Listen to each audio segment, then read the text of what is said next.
Patrons. Glitch. 3. Woo! That's right. I'll tell you when we're... And... Patrons. Alright, so we should be good. That's right.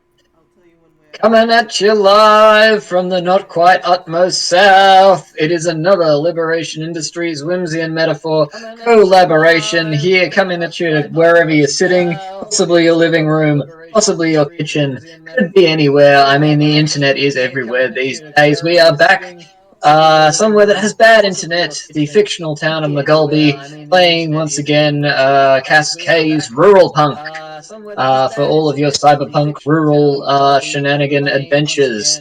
I am once again Paddy, angling for best supporting actor. So with that in mind, looks like it's mostly going to be a downtime session this week, as our protagonist had a bit of a rough run on the last escapade. So if we could take a second to our people name and character name quick description. Beppe, will you take us in? Sure. I'm Beppe. I'm playing Madeleine, who can wrangle about just about any machine with fingers that can do the job of almost any mechanical tool. Yes, indeed. And I am Lee, again reprising the role of Acheron, who is a little bit too connected to the wild and may or may not talk to his shoulder squirrel just a little bit too much. And occasionally talk back to those weird monkey-like possums who are just too damn mouthy. Yes.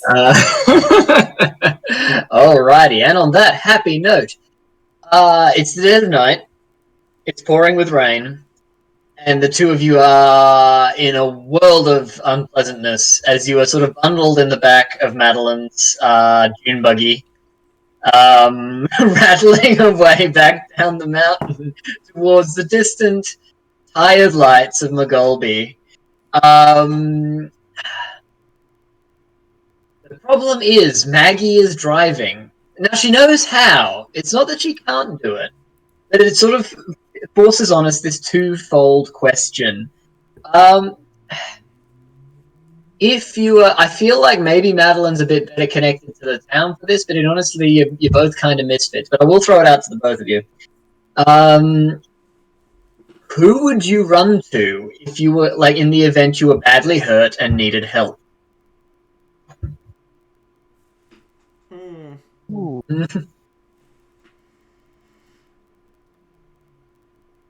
Because you're both a bit badly hurt and could probably use some help. Yeah. Would your spiritual, well, not so much your mentor Lee, the Oh, I've got a bad relationship with him, don't I? With the sergeant. Or the sheriff, yeah, Sergeant Small nurses a grievance against you, but I feel like it manifests more as a chip on his shoulder. Yeah. He is kind of grieving over the person you replaced. Exactly, and I'm not being that person, which is a bit difficult for him. Yeah. Yeah. Sorry, I was referring more to the religious leader. Yeah, the religious leader who insists on believing the best in me no matter what. I could go to Chippy. Chippy the champ, yeah. I think they might be our options. Yeah, I reckon the priest would do it. It would hit Acheron in the pride, but the priest would do it. Chippy definitely has the first aid course. I was going to say, yeah, Chippy's seen some pretty spectacular injuries. Yeah, oh look, that'd be tough. Chippy or Pastor Crane. Nice. So look, yeah, I can absolutely say us heading towards either of those practically minded, caring, nurturing people. Yeah. Who do we think Maggie is driving us to? Ooh. Oh God. Not the benefactors of the what were they? The country agricultural. Oh yeah, like the women's agricultural combine. Yeah. Yeah. I was Yeah, She might be dragging you back to Gertrude. yeah, that's what I was thinking, is whether she's taking us back to Gertrude as like it went badly, now we go back and report and also get help while we're reporting. Yeah, look, I can absolutely see that happening. So like once again, it's fucking gothic horror. We pull out, like the dune buggy screeches to a stop on the gravel drive of this colonial era house. Maggie just kicks in the fucking door with Madeline in her arms. It's like, little help, little help. It just sort of staggers, like the bodyguard-esque, into a dining room where Gertrude is surrounded by her grandchildren eating dinner. No. Oh no, it's late too, so it's like pajamas and cocoa o'clock, as she sort of staggers into the kitchen. Oh my and just god. dumps a bleeding, soaking Madeline onto the table. It's like, sort of gestures at Gertrude, sort of finger up, catching her breath. Deep breath, deep breath. Ron's still in the car. I'm going to go get him. Sort of staggers back out the door into the rain. And Gertrude White, normally implacable, normally that steely older woman that everyone just, like, not fears exactly, but they know to keep a respectable distance, just glowers at you on the table over her cocoa, and it's like, out of hours calls.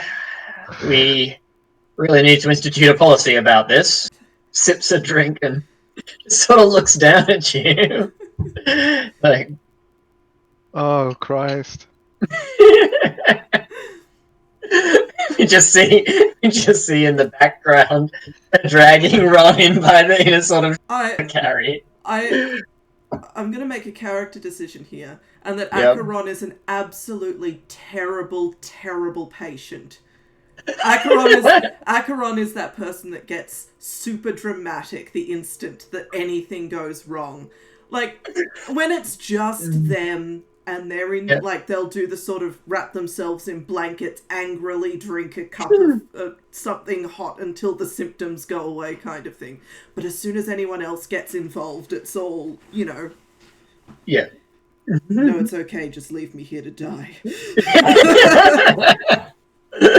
Yep. It's like, So does this mean, is Acheron kicking and resisting, like, the aid at this point? I think sort of resisting by being like the dead log kind of. My instinct was this is a corpse drag. Yeah. Like, Sort of drag in by one arm with Acheron going, no, it's fine. You'll only open them up further. Geraldine doesn't need to see this. It doesn't need to happen in her house. It's like Maggie's got you in, like, the sort of Hulk Hogan kind of Nelson grip and just dragging you in. It's like, no one is being left behind. Not after what I did to keep you idiots alive. He dumps, like, sort of leans Acheron against the sort of one of the couches and sort of draws the sort of mountaineering axe and gives Geraldine a little salute and it's been a night. Shoot. Whatever happens next, remember I said not to bring me in. It's so dramatic. How is Madeline reacting to being dumped on the table? Madeline's pretty far out of it.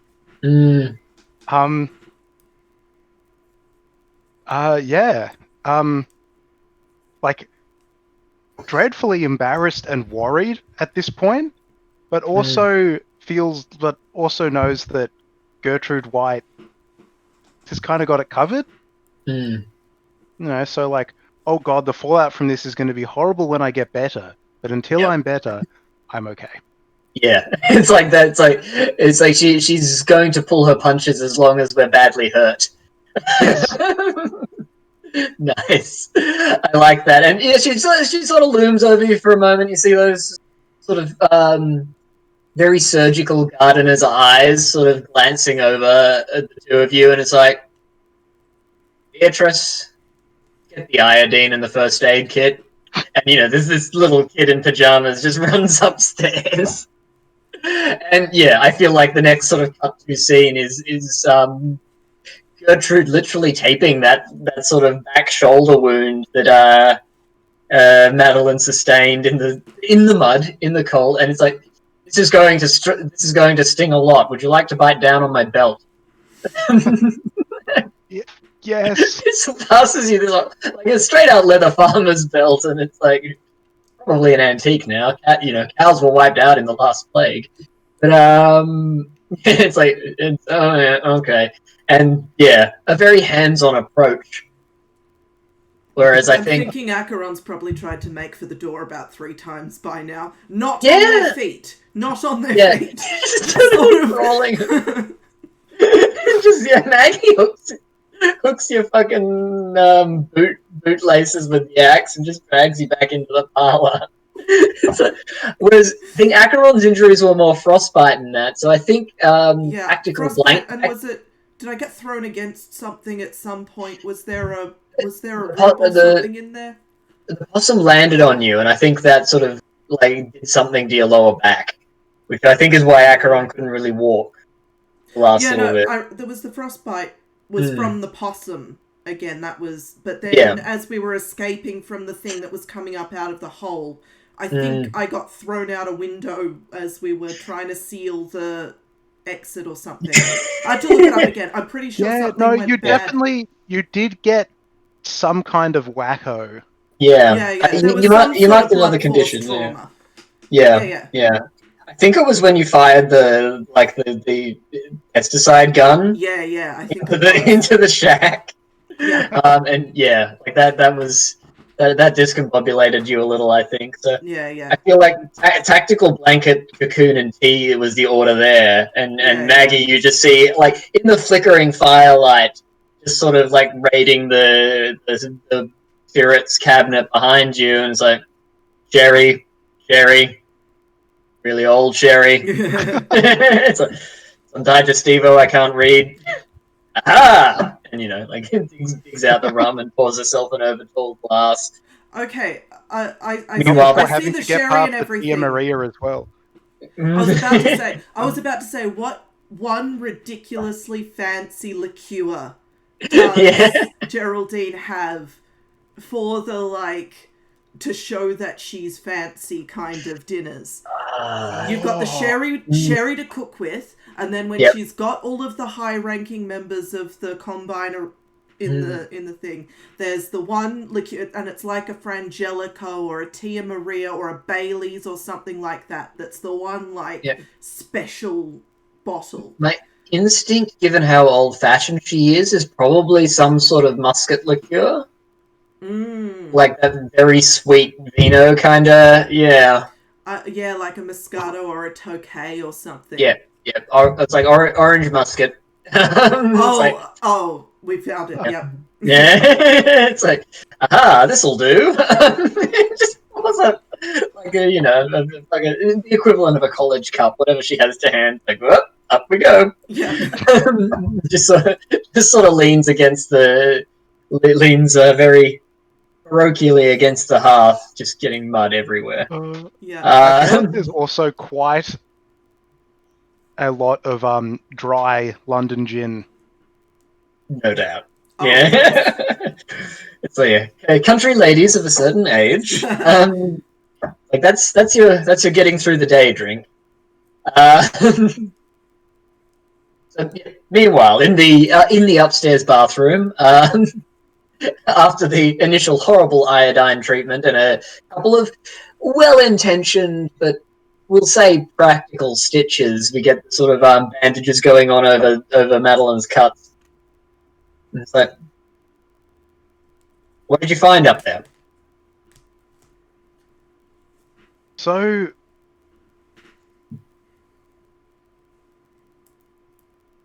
there is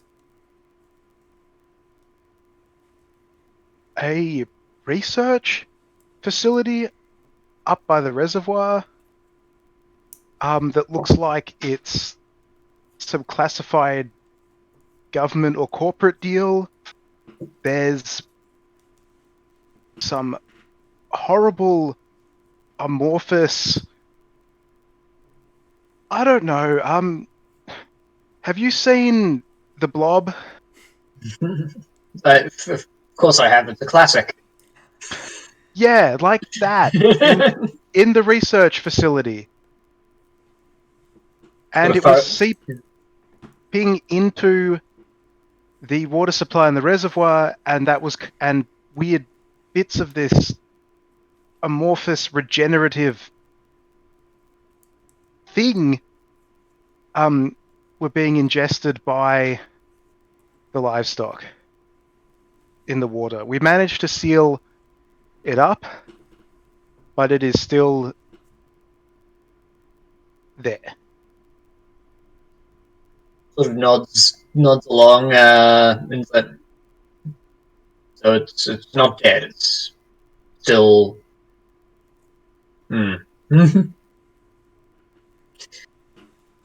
No, it's the cause is it's contained. I don't know for how long, and it's hurt. But I don't know for how long. Can't say I was expecting that. Sort of, nods along and it's like, yes. Wash up, Cal. I'll get you some dry clothes. And, sort of... Thank you, Ms. White. Yeah, just sort of, like, look, obviously thinking to herself, sort of wanders off to try and rummage up something in your size. But, yeah, we just get the sort of cold white picture of Madeleine, shell-shocked looking in the bathroom. Yeah, cool.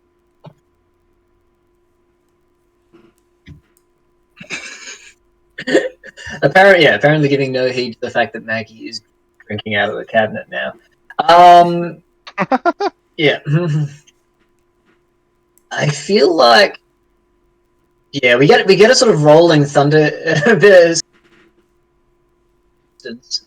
then the rain is still pounding on the windows out from the outside, and we just get the sort of haunted house kind of hammering on the door, and one of the kids, and it's like, what time would it even be? It'd have to be like in the stupid wee hours, but the children, one of them sort of potters to the door and pops it open, and Grandma! What is it? What is it, Kimmy? There's a priest! Oh, for fuck's sake. It's like,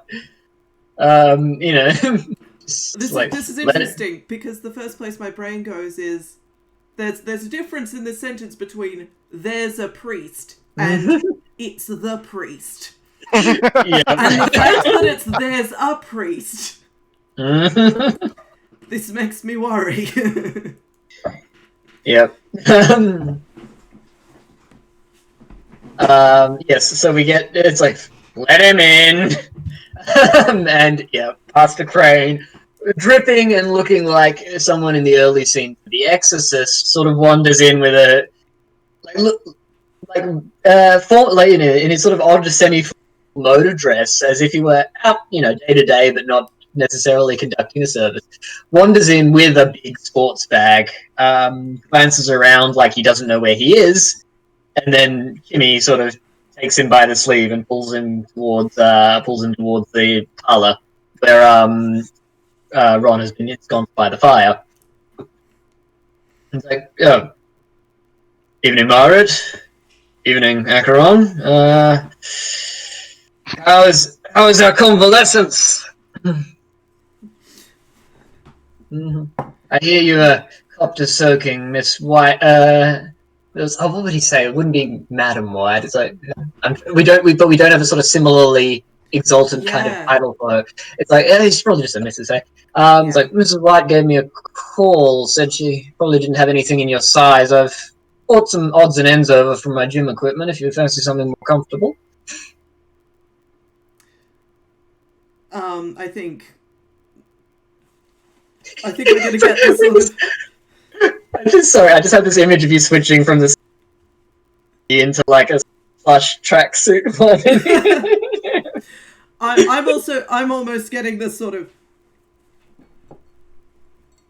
fine like this, like, kind of. And then at some point during the thing, the fluffy tracksuit is draped at some place like over and or near Acheron, because at some point they're going to get over themselves and put on the damn clothes. Yep. But yeah, it's everyone's like holding out as long as possible. it's like, well, no, absolutely no hurry. It's all yours if you need it. It's a spare one, good quality, and sort of drapes over. He bought his black one. You know, he recognizes your Acheron has a tastes. style. It's like a particular look in mind. There is an aesthetic going on. Yeah, and just sort of drapes this sort of inky, Vanta black tracksuit over the back. Drops a pair of trainers behind the chair. I'm not seeing the I'm not seeing the pastor as someone who owns a Vanta black tracksuit. Does the pastor own this specifically because he knows Acheron is going to get into trouble at some point? He's had an interesting life. I like that actually. I like that. And he's a very athletic. And this doesn't go in for a lot of extravagances, but his home gym is actually really something. And it's like, Margaret, will you join me in the kitchen? We might give Acheron a little space. Is there anything else I can fix for you? Fine. Well, if you insist, I feel like I could certainly go a cup of tea myself. Nightmarish out there. It sort of, gestures over his shoulder, glances back at the door. Maggie does a little double take and then follows him. Pulls the door sort of 3/4 shut, give you some privacy, but, also within shouting distance, so. I think as the door sort of closes most of the way and you hear the kettles start to go and the conversation picked up in the next room, you just hear Acheron mutter from somewhere under a pair of Vanta black tracksuit trousers. Threw a possum at a guy today, It's been a day. It's been a day. All right. So time passes. You are kept at a sort of rough degree of comfort, if slightly lukewarm at having arrived at a certain hour. And having kept the kids out of bed, although why they were all up, who even knows? An odd kind of household. But the children sort of file off one by one their rooms in the upper floor of the house. And yes, you are sort of, as the evening goes on, Gertrude does debrief you, sort of a fragment by a fragment, keeping your tea topped up with increasingly respectable amounts of rum in the bottom. Obviously not great for blood loss, but sometimes you need what you need. Yep. It's small town medicine. Yeah, it's medicinal. When Acheron does eventually emerge in the tracksuit, we find everyone in the kitchen, Pastor Crane, is drinking an apparently unspiked cup of tea, but and it's like, sort of glances up at you and is like, good show on digging that up. We'll see who we can get up there with a bit of a cleanup option. I think you've done a great job this evening, folks. Which Maggie kind of snorts into a musket, and it's like. And again, from under the hood, you hear threw a possum at a guy today. Madeleine's like, that's the bit you're upset about? That's what you're upset about. Gertrude from over the table is like, I swear the things are getting smarter. It's like, you do not know the trouble I have keeping them out of my bins.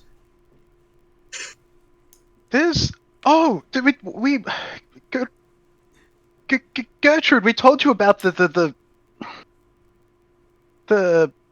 like flying fox little possumy things that were throwing stuff at us, right? She nods along. Yeah. I mean, what's?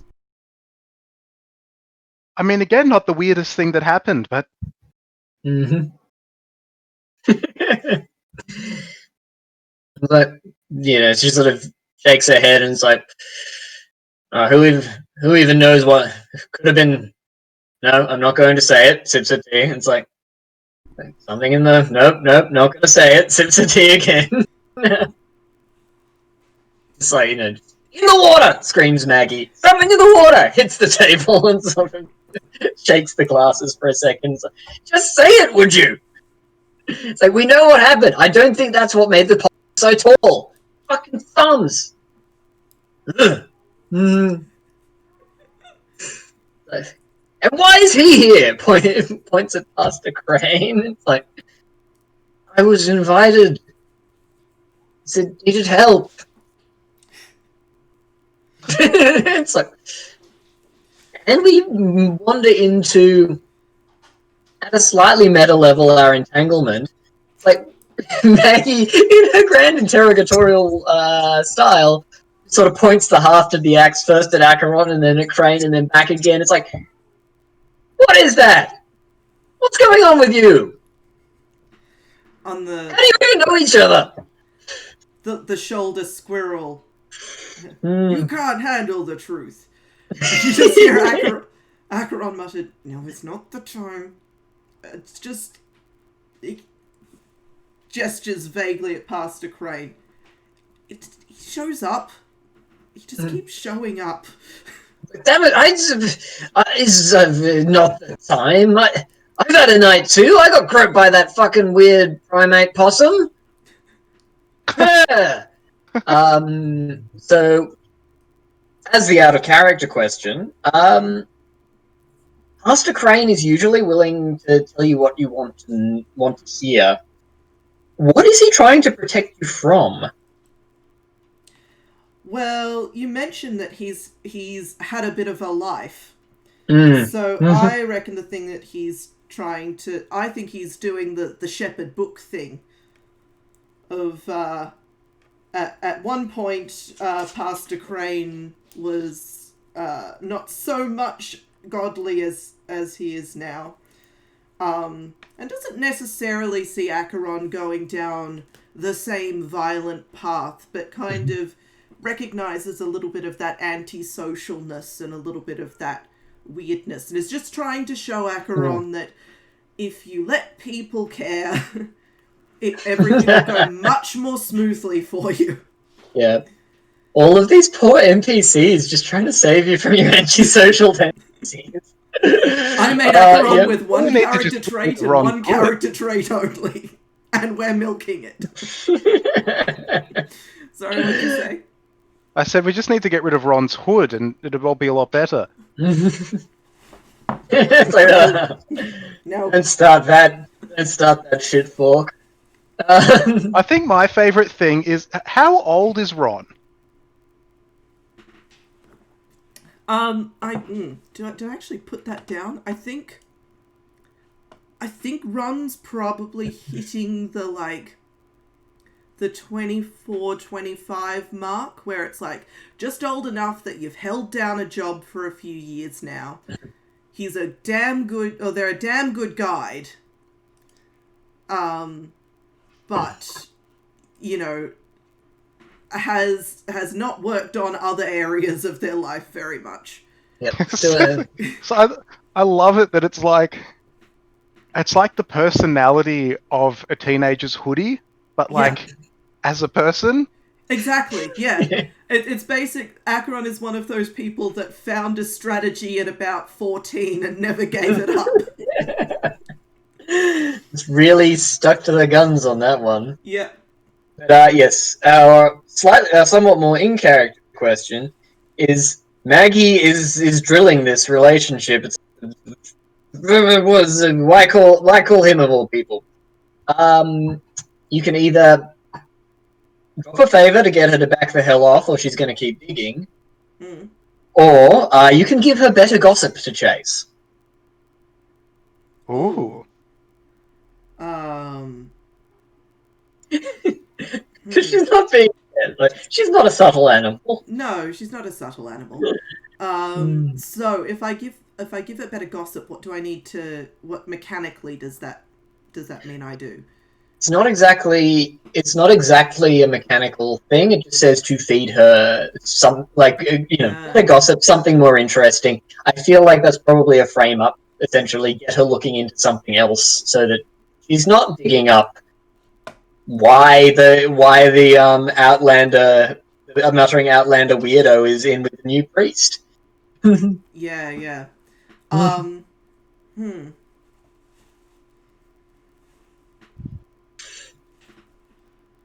Yes. I think, yeah, Madeleine. Oh, well, yeah, it's like, you can certainly contribute on this one as well. I think Madeleine can certainly read the tides as far as this is going. Yes. Madeleine's people skills at this point would amount pretty much to starting a fight. Yep.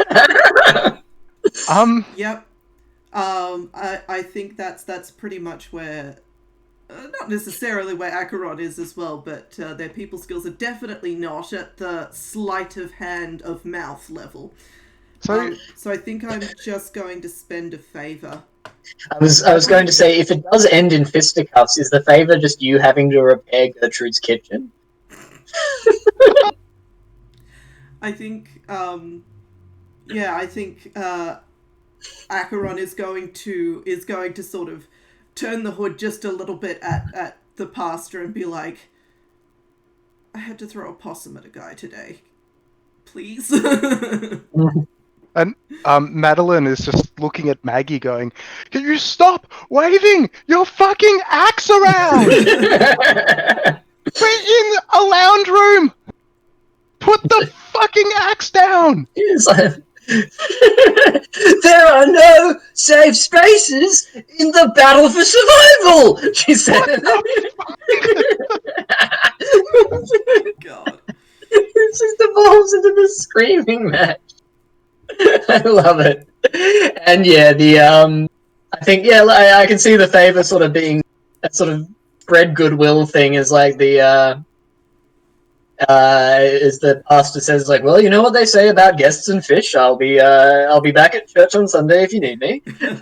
Buttons up his jacket and then strides into the rain like it's nothing. And I'm seeing a the oilcloth. I'm seeing him as an oilcloth sort of pastor. Yeah, very, very old style. Sort of dries a bone approach and just cuts a man-sized silhouette just in the rain as he goes. Yes, and the sort of clink as the screaming match takes a momentary breath. The clink as Gertrude's mug is put back on the bench and it's just like, not in my kitchen. Go home, Margaret. And it's like, leaving anyway. She got full named. Yep. So yes, Maggie leaves also, and you are left to do as you do, essentially. What did Madeleine end up dressed in? If Gertrude was getting her dry clothes. Oh God, they would be the grandchildren's clothes, right? Mm. The eldest grandchild would probably be the same size as Madeleine, I'm assuming. Yeah. Still in her early teens, yeah. Yeah, no, if she's a little bit she's tall for her age, Madeleine's a little bit on the short side. So something just horribly out of character. I'm going with a pink Kmart flannelette pajama kind of deal. Nice. my brain's been saying penny this whole time. The real classic. My grandma made these for me, and by God, I will make them for all my grandchildren who wear pennies. Kind of. It's pretty good. Yep. She offers to let you borrow the car if you like there are also couches around. So it's like she just sort of puts her head in her hands and like watch it. And our last shot is just this pajama party winding down. Yeah, I think Acheron's probably going to take the offer of the car, and I think there's this weird moment of like, because Acheron's not good with people, and they've had a long night, but also they do recognise that like it's been about as shit for Geraldine as it has been for everybody else. And are you going to be driving Acheron home or Madeleine? Yeah, probably. Yeah. The other thing is I don't think Acheron drives. I don't know if we established whether Acheron drives. I'm not sure if Acheron drives. We've not seen it happen, I don't We've not think. seen So. it happen, so probably can't drive. But I'm sort of seeing this thing as, you know, Acheron's bugged Madeleine into taking them home and going home for the... Madeleine just wants to sleep. Madeleine just wants to sleep, but Acheron's not having it. Acheron refuses to sleep at Geraldine's house. We get this moment of like, just before we walk to the door, Acheron's and Geraldine sort of like this on the table. Acheron just sort of walks up and does the very awkward, and then walks towards the door. Yeah, leaving Madeleine to do this very like, you know, like the. We're not we're like taking the impolite offer, but not to be impolite. We're really thankful. Yeah. Trying to like backpedal out of the really awkward situation Ron's put them in. Yeah. Yep. It's like go home. Can't stay here. It's like, why? It's not my home.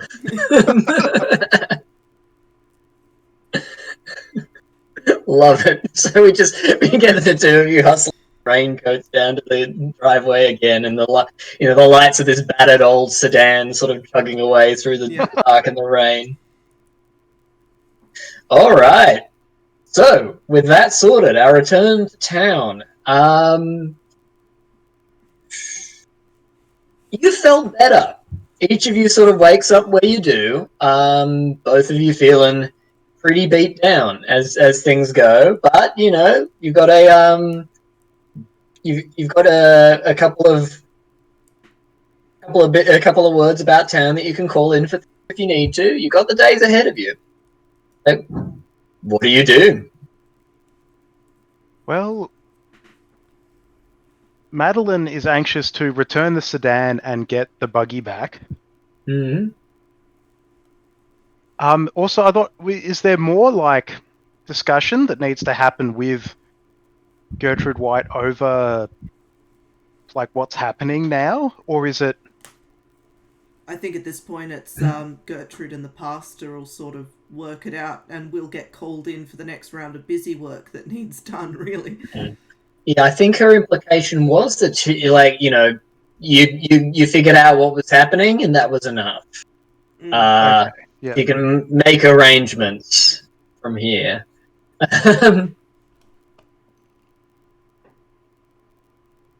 So yeah. So there will be an awkward driving the car back, picking up the buggy. Yep.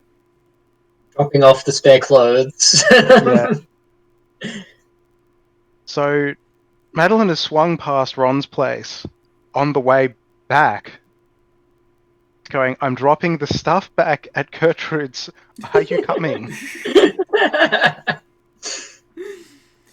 I think Acheron, again, completely missing the subtext of this question, is gonna go, No. No thanks. I don't need to go into town today. But it's nice of you to offer. Madeleine's does like not sure what she expected. Yep. But yeah, grabs the clothes. Has Ron washed them? Doesn't Ron live in a squat? Pretty much, yeah. Ron goes to the laundromat, so they haven't been washed. but I think they changed out of them pretty quickly when they had their own clothes. So they're not exactly like... Yeah. They're not washed, but they're also... Opportunities for stinky were minimal. There's Madeleine is absolutely not risking the slightest impropriety with Ms. White. So she's going to get the clothes, drive back, wash them and dry them, and then go to church. This is a beautiful montage. We just get like intercut scenes of Madeleine just like driving, pick up the clothes, driving, washing. And what is Ron's scene as this is happening? It's like, what image do we have of them in their lair? Well, Ron's still got the hurt thing, so I think that if are we doing is this still like encounters, or are we doing downtime actions? We are phasing into downtime and such, but we are interspersing with free play, which you can use. Right. Well, which if we're being technical, you can use for stuff like gather information as well. But this is you can start spending those nice downtime actions whenever you like. Yeah, so I think Ron is we get these scenes of Ron sort of taking a very slow morning, sort of crawling out of bed, making a hot cup of something and crawling back into bed and attempting to flexing their fingers and trying to figure out how bad the frostbite is. And that's like we get a little look on sort of localized how-to bulletin board of you just like scrolling through what cures frostbite. Yeah. Nice. Well, you can attempt to recover from your conditions if you like.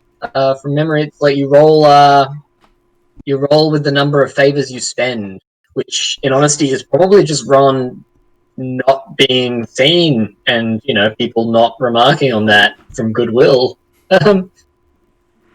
My favor is that I don't bother anybody today. Well, yeah, that's like the favor you've cashed is it's like, well, I guess they don't have to come into work.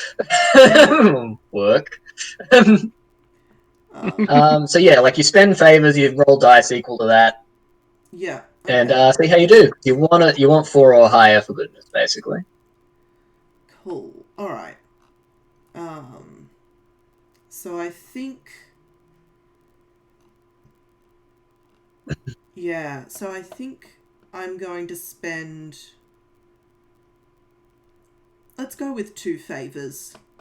Because I think are they separate, or are they just sort of 2 favors towards the one thing? Because I think one of them is definitely like just stay out of everybody's way and don't cause trouble for a little while, and one of them is a frantic text conversation with Chippy being like, "You've done a first aid course. How do you fix frostbite?" And Chippy's like, "What the fuck have you done, mate?" It's like, yeah, I love this. It's like, like we just see Chippy at like a laser doof, just sort of head banging along. You get this text message like, oh, it's gotta be like lead with the photograph, like lead with the photograph, and like this is. It's not as bad as it looks, but what do you do for this? Like, there is no bad. It's like just all caps. There is no bad as it looks on this one. It's like, what happened? How are you even typing? So after some frantic firing back and forth, like Chip takes you through how to like stop your flesh going gangrenous. Yeah. Which is fun. So halfway through this, Chippy gets text from Madeleine, like really awkward text from Madeleine about the shoulder injury and how to best keep her arm. I love Chippy so much. We haven't even seen Chippy. I already love Chippy. How do you change addressing? It's like, WTF, Mads? What the fuck is with today? It's just like, Chippy's. I'm trying to eat here, guys. I didn't send him a photo. Yeah. Nice, I love it. Poor Chippy. All right, so yeah, Lee, if you want those two and throw 2 dice, we'll see how your escapade goes. Come on, dice, don't fail me now. So, 2d6. 2 and a 2. Ooh, okay.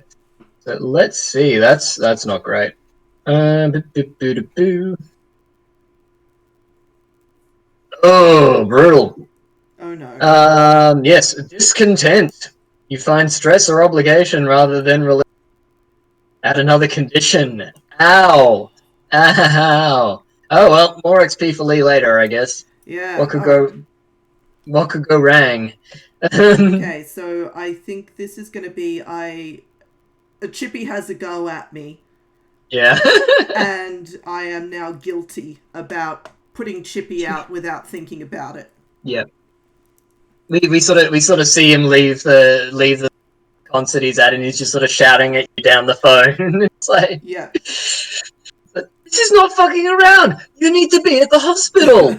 It's like, this isn't something that I can fix with. This is not something that I can fix with medical tape. I'm going to get more medical tape. You don't go anywhere. I'm taking you to the hospital. Which doesn't help, but you know, it's just Yeah. He doesn't make you feel good about it either. No. Oof. Yeah, so we just get like the image of a sad-looking Ron in finger splints and just flowering. Yeah. What does it say? Chippy goes over. Ron refuses to go to the hospital, so Chippy does the only thing he can and tapes up the hands with medical tape. Sort of splints them so you don't move them, and it's like, if that doesn't help your health, at least it will stop you texting me. Oh, poor Chippy. And I fully had a date.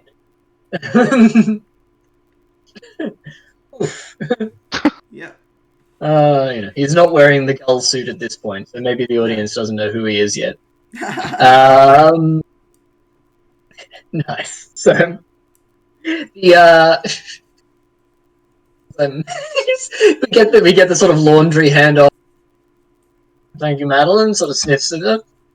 New fabric softener, I see. Thank you. Madeleine would have had to have bought fabric softener for this.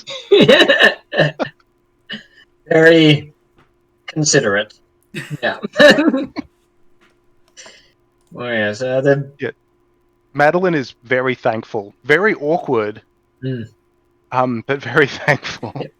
I've seen the sort of profuse sort of little half bow and thanks, and it's like, no, it's fine. It's really no, it's please stop. Please, the buggy's where you left it. It's fine. So, it was open topped, and it was raining really heavily. So Maggie's brought like every rag in her shed, and is like trying desperately to like. At least dry the seats. Yeah. Or is there a tarp in the back of it that? There is, but we didn't put it up. Right. But would Gertrude have though? Or sent one of the grandkids to see if there was a tarp? Yeah. I got a feeling it would have been. I don't know. I think anyone looks at the buggy and goes, "No." It's just like a roll cage. It's currently a roll cage on wheels with like a flat bed stuck to the back of it, like it's. Oh goodness! Yeah, no one even understands how it works. It's just I've got a car. It's modular. That's made of tin. Nobody knows what shape it's in. Beautiful. But yes, you sort of desperately tail down the seats and just is that like sort of discomforted wiggle. It's like you sit down. It's like you'll never get it completely dry. And Yeah. You sort of start cruising on to your next objective. Where do we think Madeleine goes from there?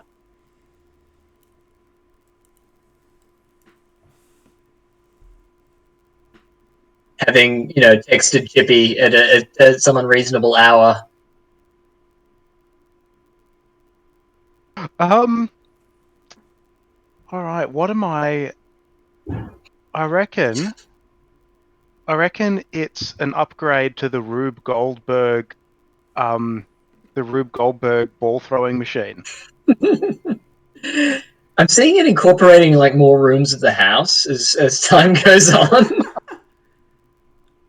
Like, yeah, maybe it's adaptable. It's trying to work it so that, like, if I'm in the garage, I can throw a ball in a direction for them, or if I'm like in the house, I can, some kind of trying to like decentralize the Rube Goldberg machine. Nice. I kind of love that this increasingly roundabout method of you spending time with your dogs. Like, it's like, what is actually doing the good? The dog time, or is it just the machine? It's like, we think it's the machine, but it's anyway. The machine doesn't necessarily achieve anything. The machine may be a catalyst in this reaction. We're taking the Madeleine's also trying to train the dogs to bring the ball back. Put it into the machine. Yep. Maximize relaxation when dealing with pets. Nice. Okay. Is that so? We're feeling like that's her way of trying to recover as well, or? I think Madeleine's going to power game for a little bit and not remove the hurt. Ooh. Yeah, just get that sweet XP. Yeah, I think Madeleine does have some stress to try and remove, though. Mm-hmm. Nice. Well, you can certainly spend a bit of time rebelling if you like. Who do we think has earned Madeleine's ire this this time stretch? The APA. Yeah.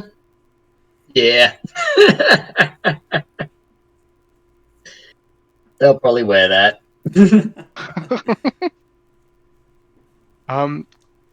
Where are we? I'll get our little action map up just a moment.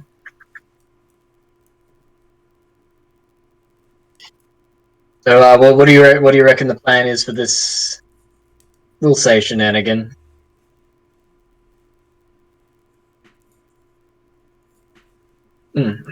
I'm thinking last session was the disturbing walking sculpture, which is still fully viable, I am sure. I think we're going for some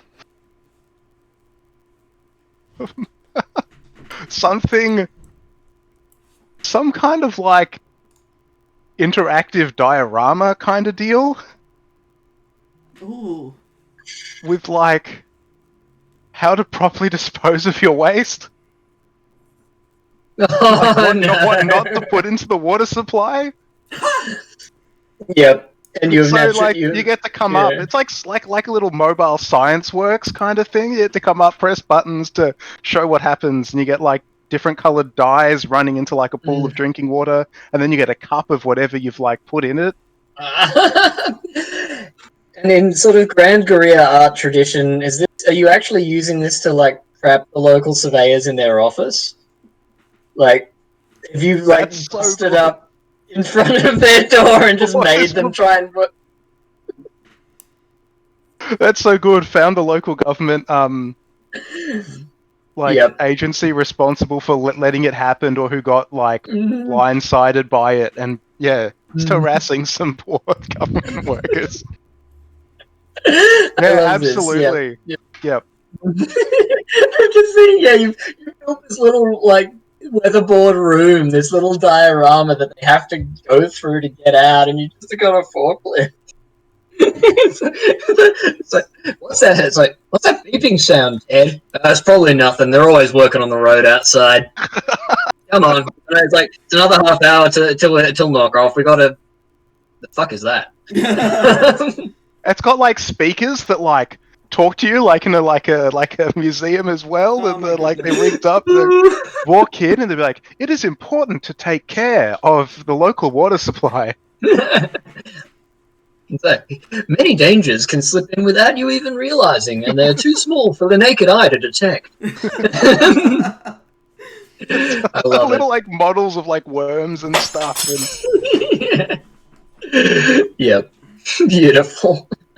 Yeah, awesome. Roll your rebellion, which is your least populated hex column. I think it's still your roll 2 and pick the lower at the moment. I don't think you've had time to up your ego. No, and then I think even if I did, am I missing something else as well? No, okay, no, it is just ego. That's all right. It's a character arc, something in this. Roll space 2d6. Oh, that's a 4. That's good. How much stress did you have? 3. Oh, okay. Oh, okay. Yeah, it's a thing that happens. Is what it is. Look, so you wipe out that stress, but you go a little overboard. Yeah, I've really pissed off those poor workers. Yeah, it turns out you didn't actually make an exit, so you just sort of ripped them in. So, that's too good. Look, as for the technical side of this, I could certainly see it attracting trouble, which is to get an additional entanglement option. I could certainly call this egregious, which is where you got to bribe a contact or lose a bond with them. Maybe not so much that, but you don't have a lot of bonds kicking around. It was pretty open as to what your cause was, which would give us more tension. I don't think Madeleine's quite at the vanish for a few weeks stage. And yeah, I mean, unless you want this to be a straight-out shit fight with local council, what do we reckon? And you reckon this is an additional entanglement do or an extension do?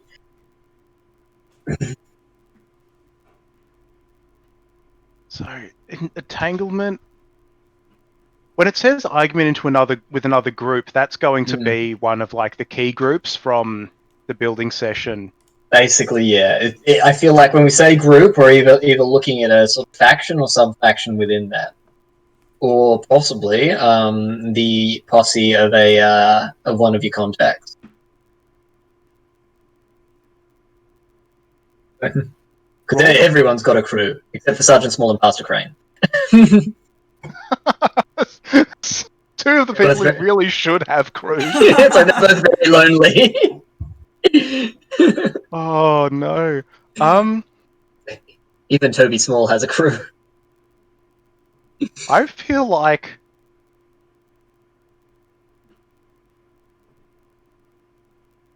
it's perhaps not subtle at all, and it risks pissing just everyone off. I'm wondering whether it's openly speak about the cause and +2 tension. Yeah, look, like I said, you have not. It feels like a flagrant, like it's a spectacular prank, and everyone's going to know that you bricked there's no the water board into their office. You just drove up in broad daylight. Yeah, Madeline is not a subtle human. It's not even like the walking like billboard, which is at least kind of like fun. Yeah, this at is least just it'll like get out of the way of the specific people eventually. Yeah, like this is actually just like these people were stuck all evening on like their Friday, couldn't go back to their families because they were stuck in the fucking office because I bricked them in with a looping like interactive diorama. Country towns, kids. What a time. I love it. Yeah. Oh, look, I will just plonk that extra tension on now. So yeah, you are happy as a lark. I mean, you're still feeling your injuries a little. Yeah. I got those bricks. Distinctly self-satisfied there. But yeah, they absolutely let everyone know, and they don't need to do much to prove it with you, because probably 7 or 8 people saw you do it. Yeah, it's probably and you on bragged like about it. it's like probably on the main road too. Like, and also like, who else would do it? Yeah, it's like, Yep. who else would do this specifically? Like, You have an Really? MO. yeah, really like artful protests. Avant-garde protesting. Yep. It is beautiful, and they were very upset. And I think on that happy note, we're at the hour mark. Would we like to take our little fiver and then swoop back around, or That Yeah, sounds perfect. perfect. feels like a good place to do it? Yeah, I was going to request a bio break anyway, so we'll perfect. throw All up right. our. Right. We That's will be awesome. back.